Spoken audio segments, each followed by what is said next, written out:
Communities across the country have been invited to have their say on the process of configuring wards ahead of the 2021 local government elections. The Municipal Demarcation Board will host public consultations at different municipalities from next month until April this year. Citizens will be able to comment on the changing of wards and the voting districts, and to discuss the process and its importance, we're now joined from our Pretoria studios by Aluwani Ramagadza, the Chief Operating Officer of the Municipal Demarcation Board. Good to have you. Thanks so much for being with us here on the program. Good morning, and we're grateful for the opportunity. So before we get into the details of how the public consultations are going to work, explain to us the process of delimiting wards in metropolitan and local municipalities for electoral purposes, and why exactly this is actually done. Thank you very much. The ward delimitation process is essentially underpinned by the number of registered voters, which then indicates that registration to vote is very critical. It begins with the Independent Electoral Commission, obviously. They would certify the voters' roll into municipal segments, and after that, then the Minister of Cooperative Governance would determine the formula, which is meant to be used by the MECs to determine the number of councillors in all the municipalities in their respective provinces. The number of councillors then tells the Municipal Demarcation Board as to how many wards can a particular municipality have. For example, if the MEC in Gauteng says the city of Johannesburg is going to have 100 councillors overall, so we just divide that number by 2, and then half of those are PR and half of those would be ward councillors.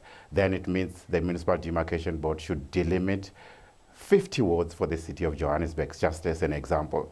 So immediately after that, then we will take the total number of registered voters in that particular municipality and divide it by the number of wards for that municipality. That will give us the average number of registered voters each ward in a municipality is allowed to have.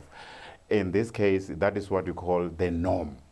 So from the norm, the Demarcation Board would calculate 15% above that average or 15% below. Those are the parameters within which each ward within a municipality is supposed to have the registered voters. Yeah. Then we go out and start the delimitation process. That's when, under normal circumstances, we would prepare draft wards like we've done now. We've prepared the draft wards. They don't have any legal status. It's just to facilitate consultations, as we will be going out from February to April to engage the communities on how they would want their wards to be configured. After that, we will look at what we have got from the communities, and then the board sits and determine the wards. We'll publish in Provincial Gazette. Again, that process allows for members of the public who are not happy with what we would have determined at that time to object, and thereafter the board will consider objections and finalize the wards. This whole process is going to conclude in August this year when we hand over to the Independent Electoral Commission.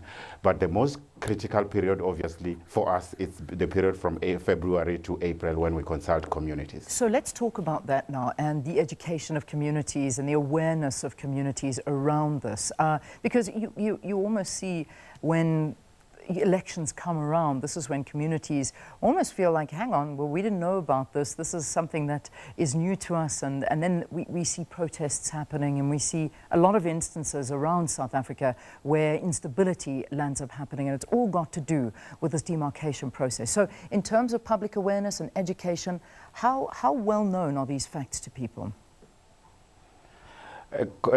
Different from all the other years.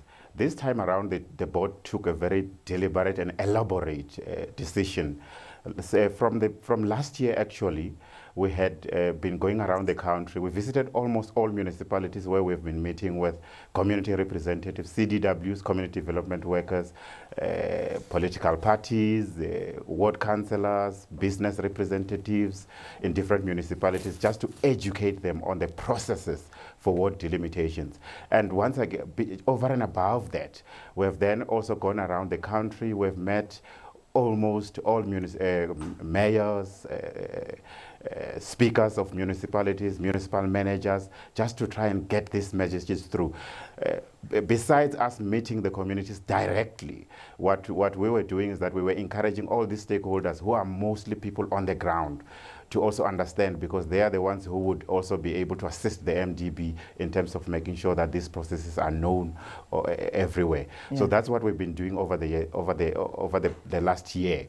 So we're hoping that this time around there's better understanding of these processes. What are some of the concerns that come out when you have these public meetings and people are worried about the different wards that they fall under? What do they highlight as issues? Mostly, I mean, in most places, like for example, in traditional communities, obviously most communities would want their community to be in one ward. And what we need to point out is that because this process is dependent on the number of registered voters and the norm that we have to adhere to legally, it's not always possible that a community or a suburb even, or a village, for example, to be in one ward. Because in a municipality, as I mentioned earlier, a ward is supposed to have a certain number of registered voters. So you find that a community, especially in densely populated areas where there's high number of registered voters, that area would qualify for 2-3 wards. But in most cases, you'd find that communities would want their whole area to be in one ward.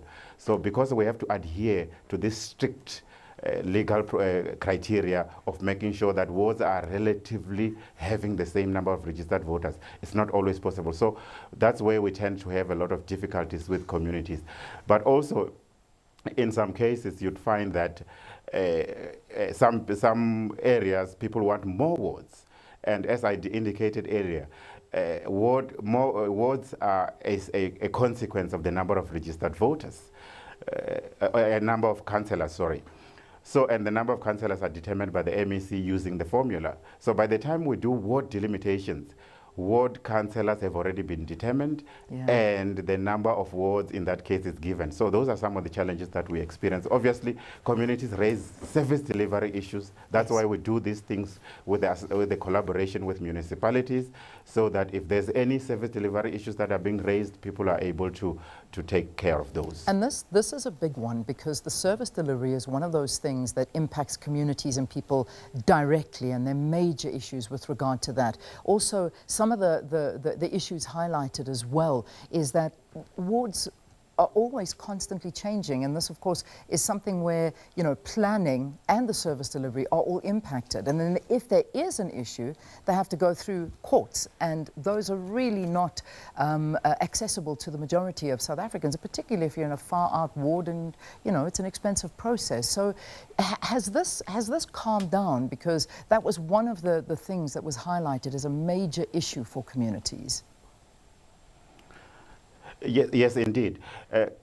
In most cases, actually, what has happened this time around, obviously, the other stakeholders that I have mentioned earlier, like for example, the minister, when the formula was determined, obviously they had that in mind. But also when the MECs determine the number of councillors, they also have that in mind, because whatever comes out of there has consequence on the amount of changes that the Municipal Demarcation Board will do.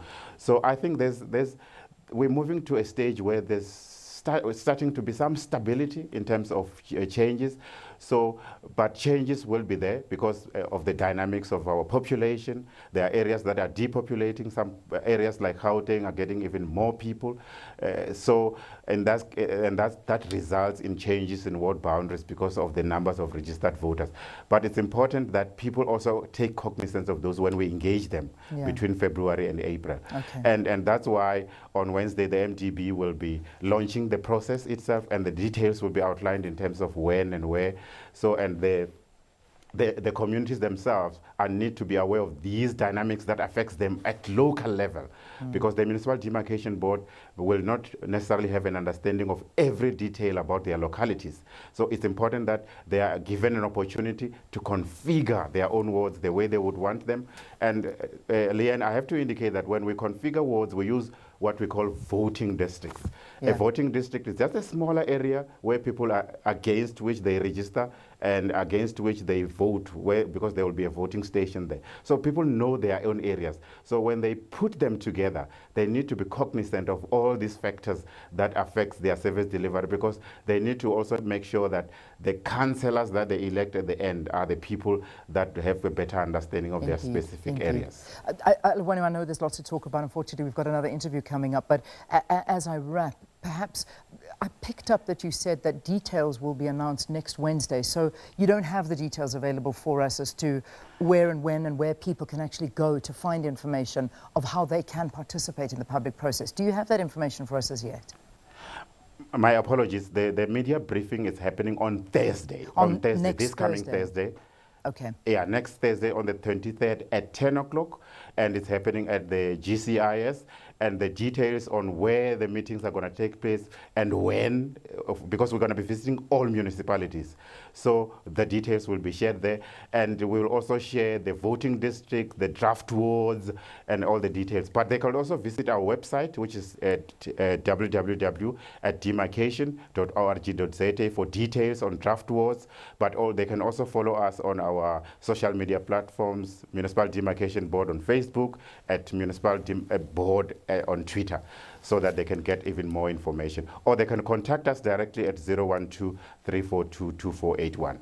All right, we leave it there for this morning. This is a story we'll follow up, and we certainly will. We want communities to have all the information that we possibly can give them ahead of this. But this will be a briefing next week, Thursday, and then you'll get those details. Aluwani Ramagadza, he, of course, is the Chief Operating Officer of the Municipal Demarcation Board, that's inviting the public to participate in the consultation sessions that they will be hosting concerning wards ahead of next year's local elections. Do stay tuned. We've got international headlines after this, and Sakina doing a rapid eye on us. Stay tuned.